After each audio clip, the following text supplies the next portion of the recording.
So something like a third of the world's population dying from diseases and famine.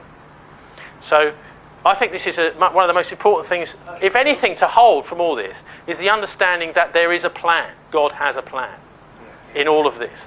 And it's not just some kind of random horror, because that can be very disempowering, as we saw from Naomi Klein and her shock doctrine. When you see these horrific events taking place, which seem to be completely mindless, do understand that that's just the devil's way of doing things. And God has other plans. And I think it's just really important that all of us always understand that we've got to be vigilant, honest, and courageous to get through all this. I don't really think there's anything much else I've got to say. But please, do ask any questions about stuff which you didn't have a chance to while we were talking. On the four, obviously, a couple of those. Where does that come from? Is that biblical? Yeah. Revelation. It's in Revelation 13, isn't it, I think? I mean, it's also worth remembering that at various points in history, certainly there were serious attempts to get Revelation taken out of the Bible. It's going on too long. Okay. Okay. Any more questions? No? Yes. Yes? Could we have a bit of light? Well, if we could get the lights to work, we would, but they can't get them to work. All the Illuminati. So it's dependent on this. No light. Well, maybe you should wrap it up and you can ask individual questions. Yeah, okay. Go on then. Have you got anything on David Cameron? Well, I think the way politics is working nowadays, I was talking about political parties being infiltrated and religions being infiltrated, but I think nowadays these political parties are run like corporations, where they just get a front man to do their PR for them. These people are not leaders. His name was flashed up. Yeah. I couldn't see what context.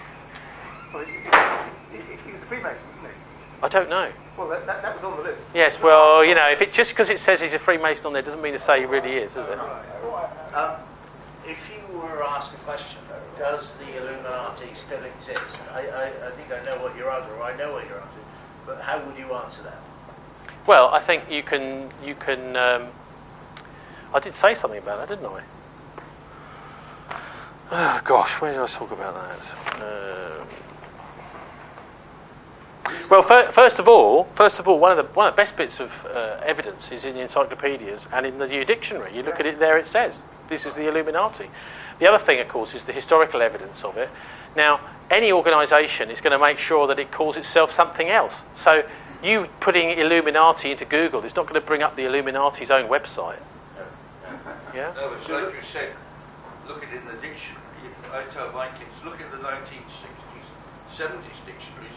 You see the word Jew, quite an offensive word, but not so now. They don't explain it as a usurer. This is in the 70s and 60s. Oh, right, yeah. And before.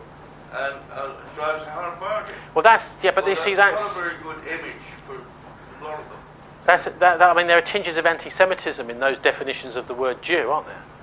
Yeah, so we've got to be very, very careful. The idea is, of course, to get people into the sort of Nazi mentality of anti-Semitism. But these are not religious Jews. They're people who may have some racial relation, possibly, to Judaism, but they're nothing to do with the Old Testament at all. Well, in fact, that's how the Nazi The reason I asked that question about the Illuminati is there have been a whole spate of programs on television about Freemasonry over the last couple of months. Yeah. 6 or 7 at least. Yeah.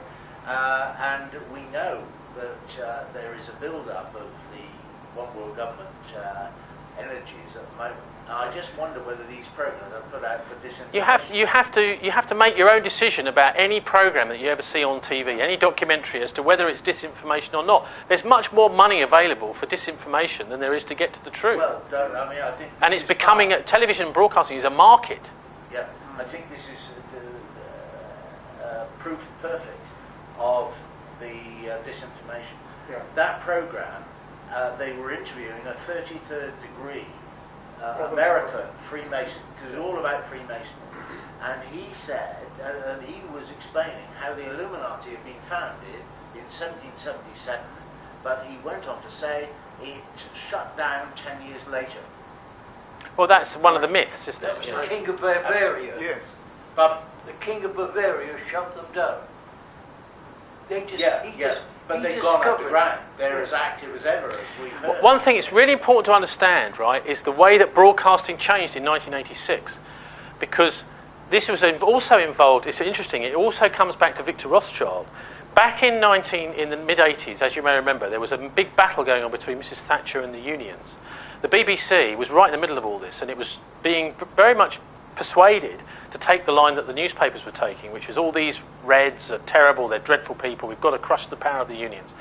Now, there was a programme put out by Panorama called Maggie's Militant Tendency, and this was looking at the far right within the Conservative Party, people like Neil Hamilton, etc.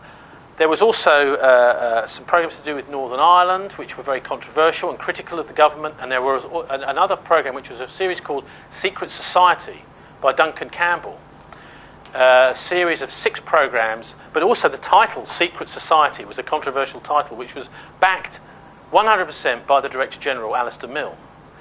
What happened was Thatcher had decided she needed to get rid of Alistair Mill. Okay? And what she did is she appointed Marmaduke Hussey to be the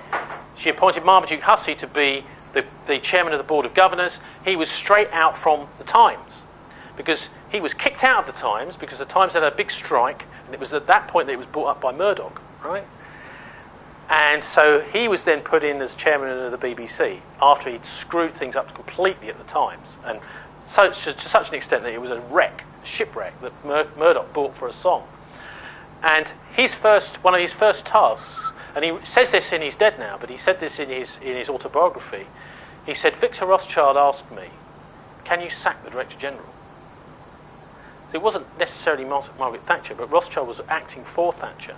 And I think what was going on in Marmaduke Hussey's mind was he regretted the way the BBC had gone after Alistair Milne was sacked, because then he was replaced by an accountant, not a programme maker, and then it was John Burt and all that stuff at the BBC. But it was a horrendous act and a horrendous day when a producer, a current affairs journalist, programme maker was no longer at the helm of the corporation. Terrible situation. And it's gone downhill ever since.